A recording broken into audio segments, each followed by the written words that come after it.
Ayan, ito yung ating bagong, hindi naman bago to, luma to, Crosswind XTO 2002.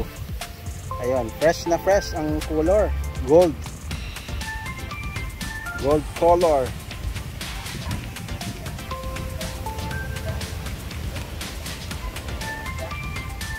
Ayan.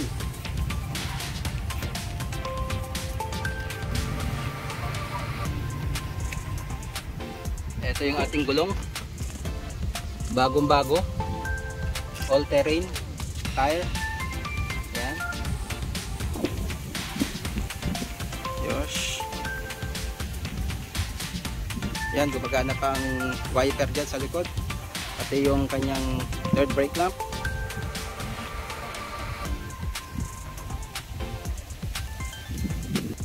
Ito naman passenger side. Ayan.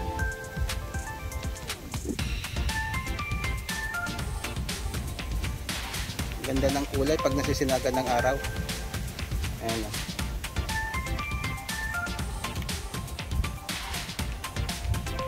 Ayan, lahat yan gumagana, ilaw, fog lamp, headlight, signal lights. Ito yung ating loob, malinis, all stock ang kanyang upuan. Ayan, no? Well maintained ang ating upholstery sa loob. Ayan. Ito. So pati yung steering wheel, oh, alaga, wala pang bitak, lambot. Ayan. So yung ating stereo, it's Pioneer stereo, head unit natin. Ayan. So, original Pioneer stereo yan with USB. Wala nga lang Bluetooth. Aircon vent, lahat yan, no? Magaganda pa. Walang mga putol. Yung sa likod may mga putol na yan. Yung clock, yung gumagana pa yung clock. Ayan, yung ating washer, saka yung ating wiper sa likod. Working lang yan. Yan ating center seat. So ito yung kagandahan ng XTO, parang pinaghalong XTI, parang ganon. So nahati to eh.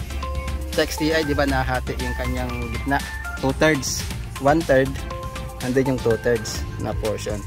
So merong armrest ito. Yan. Okay, so napo-fold ito. Try natin i-fold. So ayan yung itsura pag pina-fold itong isa, 1/3 ito. So pwede kang, alba, medyo sakay kang medyo may mahabang kakarga, yun, pwede i-fold ito sama dyan. At least may makakasakay pa rin dyan. So unlike sa XT kasi XL, isang buo lang na gano'n eh. Saka yung huling nilabas sa XUV 2015 ata yun, 2016, XT type na rin, hindi na ganito na nahati. So ganun din yung kabila na rito, na-fold din to para luwang yun, no? Pag pinold mo lahat ito sa back seat, ito, pag pinold yan, pag pinold din yon, ang luwag na dito sa likod. Ang luwag, ang dami yung maikakarga rito. Ito yung kagandahan ng XTO. Ayan. Pinaghalong XT, XTI ang features niya sa mga upuan. Ano yan? Ayan. Ano niya? Ayos, dito tayo sa likod. Ito sa likod, naka-fold itong dalawa nating back seat. Yan, side yung ating side anong tawag dito? Side seat. Yan. Bench type. Nalalaglag kasi hindi nakakabit doon eh. Ayan, lahat kasi nilalagay yan. Mahangin dito sa lugar natin ngayong Pebrero, mahangin. Sa mga ibang lugar talaga sobrang lakas ng hangin. So eto, yan, naka-fold din yan yung dinemo natin kanina. Pag pinold mo rin yon, eto, yan, medyo natin. Ang luwag nito sa likod, marami kang may lalagay. Talagang AUV siya, all utility vehicle talagang Crosswind.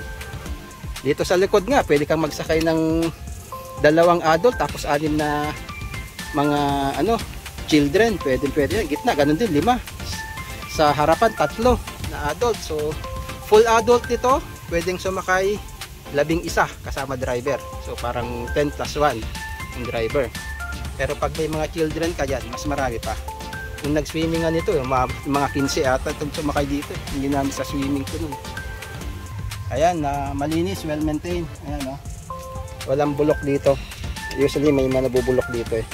Ayan, oh. Napalagyan na rin ng maganda. Ito yung nabubulok kasi metal to, yung stock dito. Pero ito ay pinalagyan na ng maganda, pinasadya yung custom. Ano to, hard plastic. Okay, maganda. Heavy na yan. So dito walang bulok. Very nice. Sa ilalim, kaya natin sa ilalim. Oh, yung spare tire. Walang tulo, walang tagas. Maganda po yan. Hindi tayo sa may harapan. Ito sa may driver seat na tayo. So, tignan nyo naman to, lambot. Oh. Yung iba dito, punit-punit na. Yung stock nito. Oh, ganda pa. So ito ang kaganda ng XT, oh, parang XTI, di ba? So may power mirror adjust. So gumagana pa rin to. Left. So hindi man na kailangan sundot-sundutin yung ano, yung salamin. So up down, left right, ganun din yung kabila, up down, left right. Ang wala lang dito, siyempre, yung XTI kasi Sportivo, may power fold. So napo-fold itong ano, electronically, may motor. Pero okay din yan kasi usually yan. Pag nagkakamaling may power fold, tapos manual na ginagana, sisira yung ano, yung motor. So okay na rin yan. Manual mo na i-fold pag sakaling gusto mong i-fold yung mirror. So ito, power mirror adjust. So yung kaganda ng XTO. Working po yan. Yan, working ang horn. Good. Ito, power window, lahat gumagana. Likod, harap, passenger side, driver side.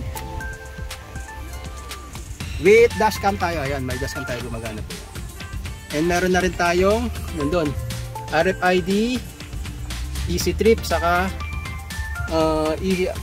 easy trip, saka auto sweep. Yan, pang north and south. May laman pa yan, more than 700 plus load each.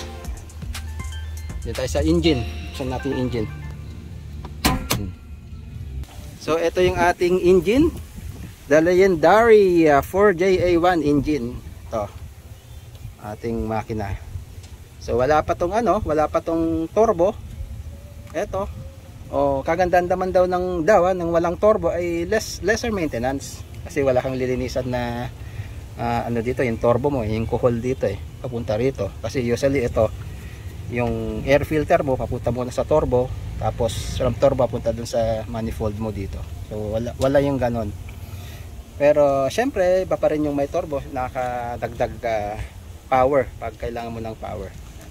Pero very efficient itong ating engine na to. Pinakamatipid sa lahat ng mga AUV sa kanyang class.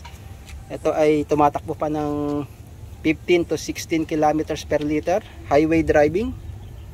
Tested to sa long drive, Ilocos, Bulacan, papunta pang Benguet, angat sa ano, Atok Benguet, akyatan, na ipagsabayan sa mga Tamaraw FX doon. Ating battery wala pang 1 taon. Ayan. So goods na goods pa. To, radiator okay, all goods. Bagong mga belt. Ito ating aircon belt, saka yung ating alternator belt doon. Ayan, very nice. Okay, try nga natin andarin. So ito yung ating makina na, panda. Wala pang aircon ito. Okay. Alright. So ito yung ating Crosswind XTO 2002 gold, metallic gold. Ayan, dito lang sa Bulacan, San Jose del Monte, Bulacan. Ayan, registered pala to hanggang March. Ayan. So malapit na mag-rehistro, pwede na i-rehistro ito actually. Ayan, magandang tanghali po, magandang araw sa ating lahat. Salamat, God bless.